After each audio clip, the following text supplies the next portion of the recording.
जिस तरह आपके माँ बाप ने, आपके घर वालों ने आपकी खुशी को सेलिब्रेट किया है, आपकी अचीवमेंट को सेलिब्रेट किया है, यकीन मानो मेरे बच्चों, उससे बढ़ के आपकी इस माँ ने भी आपकी अचीवमेंट को और आपकी कामयाबी को सेलिब्रेट किया है।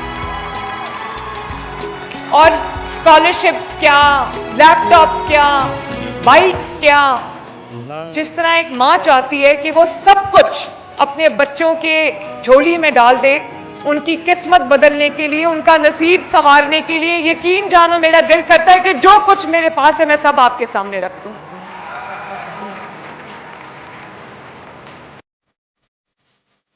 क्या लिखा है इसने? पंजाब दी पग, पंजाब दी धी रानी दे सर।